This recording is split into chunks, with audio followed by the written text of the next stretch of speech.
welcome to Beyond the Bio. Today's guest is Laurie Stirling, who is an award-winning mentor who specialises in helping founders to scale their businesses without scaling their stress. I think we all need a bit of that. But this isn't just theory, because Laurie had built a successful creative agency over 14 years only to realise that she couldn't sell it because she was the business. That turning point sparked her signature Step Back to Scale framework and a mission to help others break free from being the bottleneck in their own growth. So if you've ever felt like your business would fall apart without you, then this episode is for you. We're exploring what it really takes to grow, delegate, and scale when you are the talent. So let's get stuck in. Welcome to the show, Laurie. I'm excited to be here. It's so good to have you here. It's unusual to have the seats in the opposite direction of each other since the first time we met. So let's go back a little bit, because obviously we've just mentioned there about you having this agency. When did you realise that you had become the bottleneck in your business? It wasn't actually until years after I actually sold the business. So when I started my business, I was at 21 years old. I was so naive. I thought I knew how. I was a bookkeeper before that, and I'm like, I knew how to fill out a tax form. I know everything there is to know about running a business, and I was so wrong. But through that trial and error of growing that business and being successful, six-figure profits, feeding our family, a growing family, bought a house, traveled overseas, and we built a really successful business. But when we moved from the UK to Australia, we had no assets that we could sell inside that business. And at that time, we actually sold one of our assets. So we sold our branding to a real estate agency. And along with that branding, because we're a web development agency, every website we ever built had our little link to our website at the bottom in the footer. And so when we sold the branding, all of our clients backlinked back to this real estate agency after we sold that over. So we did make a little bit of profit off that sale, but we couldn't sell the business itself. When I moved to the UK, I worked with clients who had unpredictable income, and they wanted to be able to live on that unpredictable income and be able to budget both their home and their business finances. So that was the avenue that I went into. But what the problem I had is I could diagnose the problems inside a business looking at their metrics and their data and their numbers, but I couldn't fix the problem until I went deeper into operations. And that was when I became obsessed with operations. And I actually worked for a company who at the time was the biggest name in operations. It was like a $5,000 US company that had this course going. And I'm like, I really want to do that course, but I didn't have $5,000 US at the time. So I reached out to them and asked whether I could be a coach inside their business. And they took it up. And so I went from earning 120 Australian dollars an hour coaching at that time down to $20 US. So I could do that program. I was being paid to do a program instead of paying the $5,000. So I thought it was a win-win. I upskilled immensely, was open to a whole new world of a business being able to run without you. And so to answer that question, that was the time that I realized my business could have been running without me, and it would have been far more valuable to sell in that time. So it wasn't until years later. This is such an interesting topic for me, because I've built a few businesses, and a lot of what's made sales easy has been the fact that I've become known well as the brand leading the business. So what advice would you be giving me if I was thinking about exiting Moja in, say, 5 years' time? I would be starting to nurture somebody else in the business to become the next leader. And that would be, I would start to raise their profile. So I would be looking at helping them to become well known in the industry. You're transferring a bit of your trust over to them. You're saying, look, they're the best person to handle this. I've stepped back from the business. This person is ready to take the reins and go forward. So yeah, a bit of that transfer. So it's kind of a bit of succession planning. It is. In that sense. So you said that with that business, it wasn't sellable because everything relied on you, which obviously you've realised since. How has that impacted your view of personal branding? Very interesting. So now I'm all in on speaking events and things like that. But it took me some time to get my head around it, because I thought I had to wait until I was successful and I Mm. had all of these examples of how successful I was before someone would even let me on a stage to be able to speak about it. And so it would always felt like the cart before the horse. Like I would be successful. Like once I was successful, I could speak on stages, but I had this moment where I realized, no, I need to speak on stages to be successful. Yeah. And so, yeah, that was for me being able to just put myself forward and say, no, I'm confident in myself. I'm the one who can vouch for me and say, I can speak on this topic and this area as an expert and back myself up. So I have YouTube channel that, I speak about it, and I can do blog posts and things like that, material that helps build up the authority that proves that I can speak on that Mm. topic.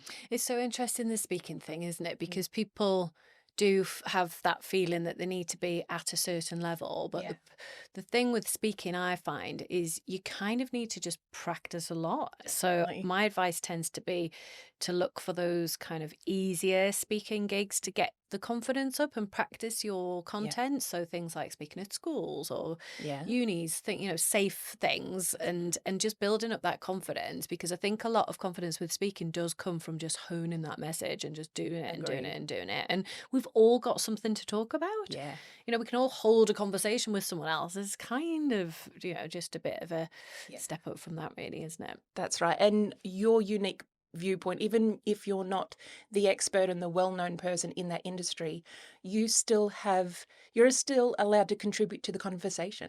Like you don't have to be the most well-known. You can still have your own viewpoint and your unique expertise and experience and skill set that made you you to have your unique viewpoint on your industry. I totally agree. I totally agree.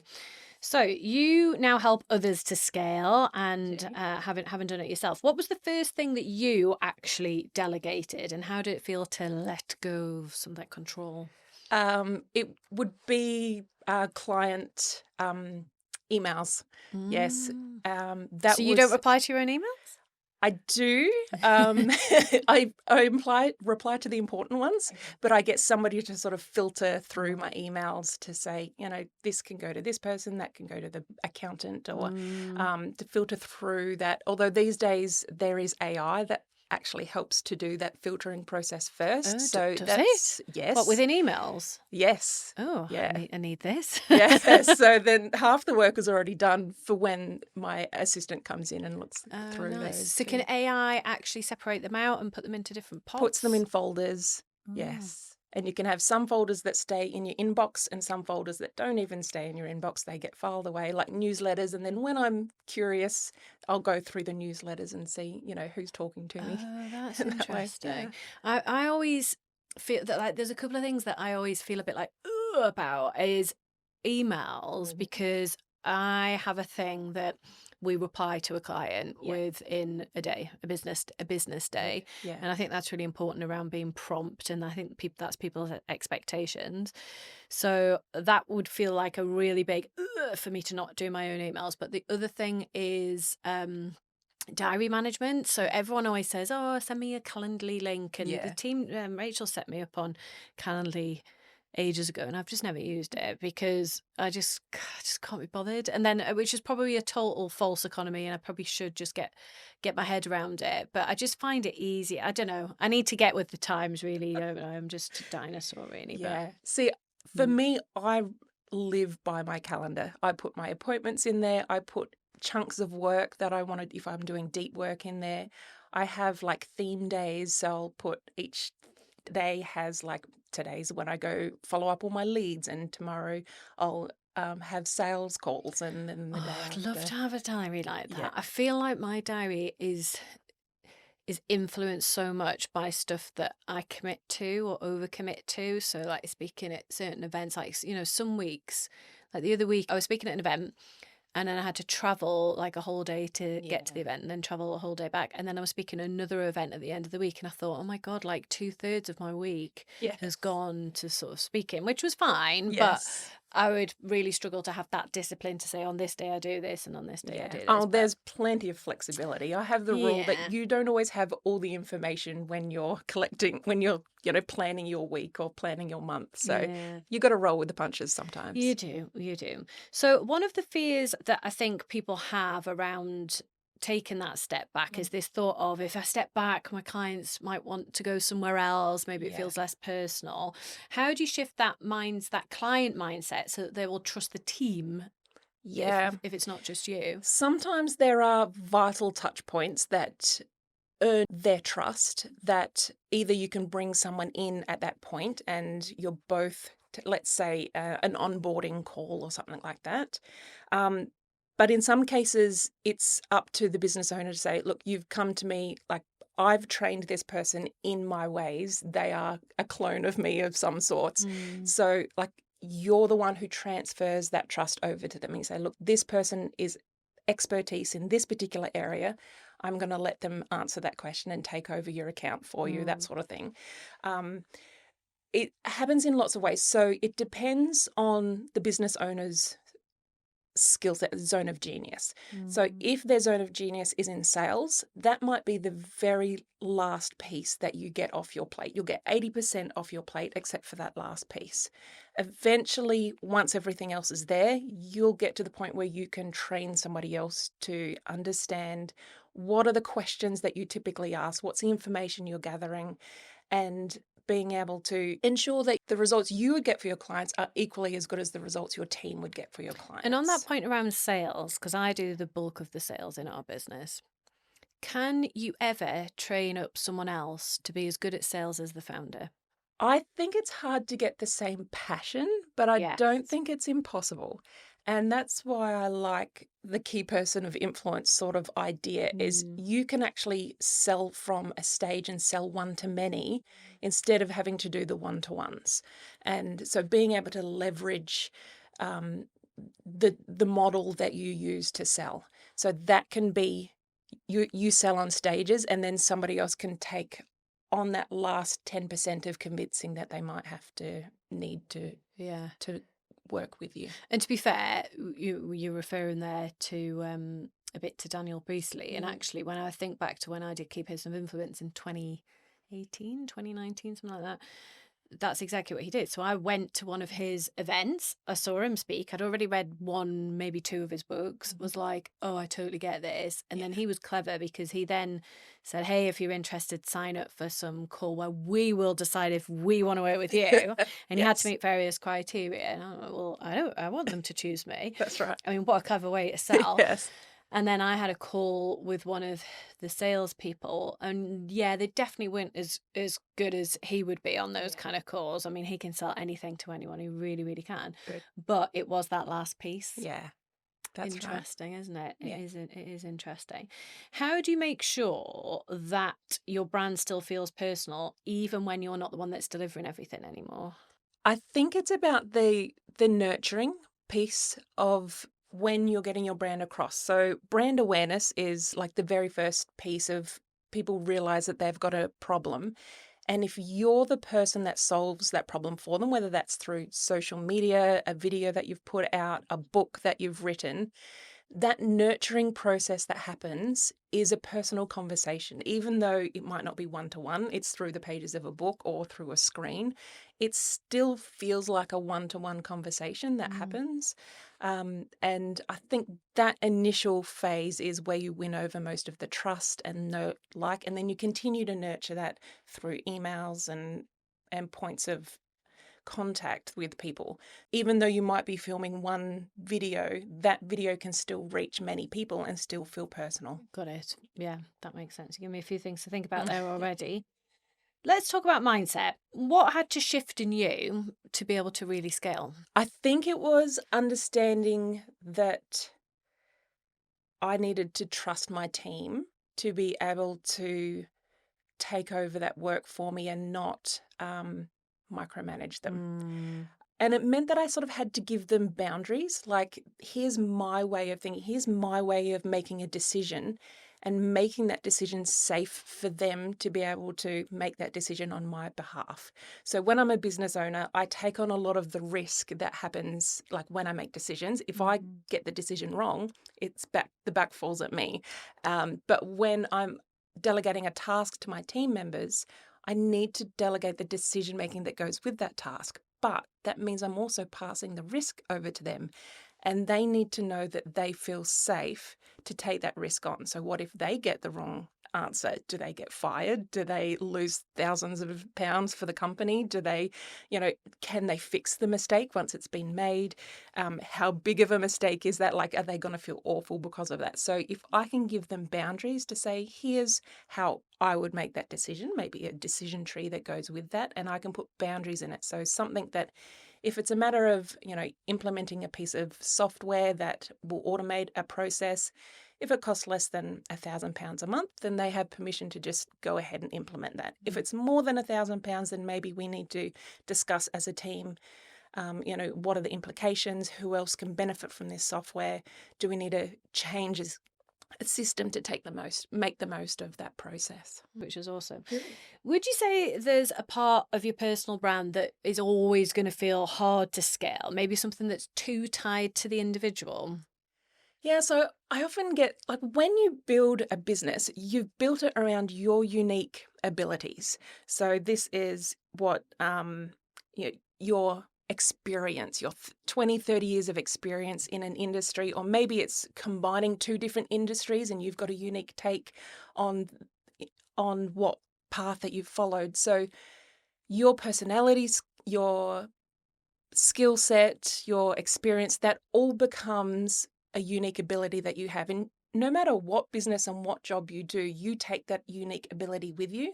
And that's part of what built the success of your business. So there's a transformation that you create for your clients that is because of your unique ability. Now, what we can do is turn that unique ability into a unique activity. So if I said, the transformation that you provide for your clients, what are 5 activities that you do in your business that helps that transformation happen? And so when you can break it down and train your team to also take on those activities, then it doesn't mean that you lose your unique ability. You've just passed that knowledge and distilled that information that you've gathered over that 20, 30 years to somebody else, and they can have the advantage now of knowing this is the key to make that transformation happen. That makes sense. So you're now coaching other people through this.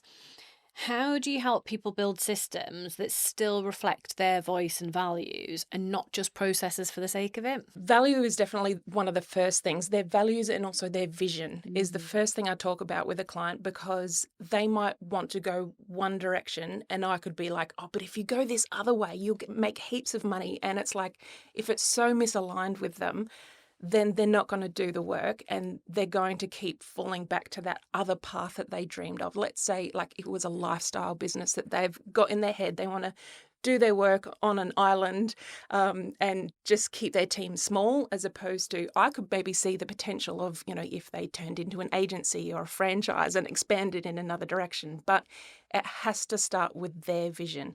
And maybe once they do exit the business and somebody else takes that over, that person who takes it over might see the untapped potential and be able to take that next step. But while the business owner, the founder, is in charge, then we need to make sure every activity that happens is in alignment with their own values and their ideas. What's one part of your personal brand that you would never delegate? My personal brand, I think I can't delegate my personality. There's a passion, there's my backstory of why I'm passionate about what I do. And I could probably build a team that are also passionate about the end goal, but the way they got there, my origin story is very different to if I have a team member who would take over the organization of the business. They might have their own origin story, that we're all walking in the same direction, but those stories, I think, are what sort of keep that motivation of getting to that end goal. So mine would be linked to that, and it would be social media. Oh, yeah. Because I think when people delegate that, you can tell. Uh-huh. And you can almost see it's like a switch has been flipped. I'll give you an example of someone who's fairly topical for bad reasons at the moment, but someone who I used to really rate was Michelle Mone. Okay. So I used to really look up to her like 10 years ago. She was like the poster girl of sort of business women and stuff, and very visible. And her socials were really good, and they were clearly her, and they were really valuable. She was saying really useful stuff, and she was someone that was 10, 15 years ahead of me, so I did look up to her. Clearly, fast forward a few years, we've had some scandals there, and she is pretty disgraced. But before all the PPE scandal stuff, and if anyone's listening that's not in the UK, this is a British businesswoman. She's Scottish, and she grew an amazing lingerie business, and then ended up in some PPE scandal when she had a government role. So that's kind of the backstory, and she's now kind of in exile essentially. So interesting story. But and there's a really great show actually, if you've not seen it, on iPlayer, which talks about the rise and fall of her. It was so interesting because she did do some cool stuff, but obviously, interesting. Watch that, check that out. But she, a few years, maybe 2-3 years before the PPE stuff, she blatantly outsourced her social media, and it was such a personality transplant because what you'd seen before was very authentic. I hate that word, it's overused, but it was very authentic, and then it almost just went to these cheesy quotes and like pictures of her looking really glamorous at things, but with no context. And I just thought, ooh, I'm gutted you've done that, because now I don't want to read your stuff because it's not. I know it's not you. Yes. It felt really inauthentic. I think one of the biggest mistakes I see when people are delegating social media is that the key metric isn't an effective metric. So let's say I hire someone and I tell them, okay, I'd like you to post 4 times a week on my behalf. And then they go off and they post 4 times a week, and it's very colourful, and they might even get some more followers. But what is the real purpose of getting those posts out? Is it actually, well, I want to bring people to my website? And so that's the metric we should be following. 100%. So understand. And I would rather someone post less and get more results bringing them to the website, or if it's one video of myself to get that personality across once a week, and then like repurpose that video rather than just get the numbers, just get it out there, just to tick a box almost. I totally agree. I could not agree more. And I think that's the thing with social media, is that you do need to have some metrics around it that aren't just post 4 times a week, tick. It's like, so what? Is it website hits? Is it inquiries? Is it conversions to sales? Like how are you measuring it? Otherwise, what is the point? So exactly. I could talk about that in huge detail.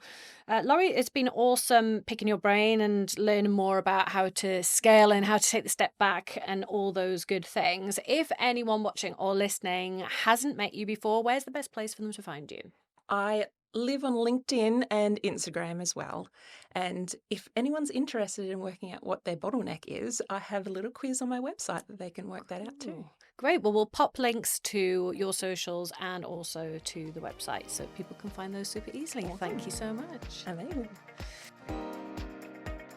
I hope you enjoyed this episode. If you did, it would be mint if you could like, subscribe, and leave a review on your favourite platform. See you next week.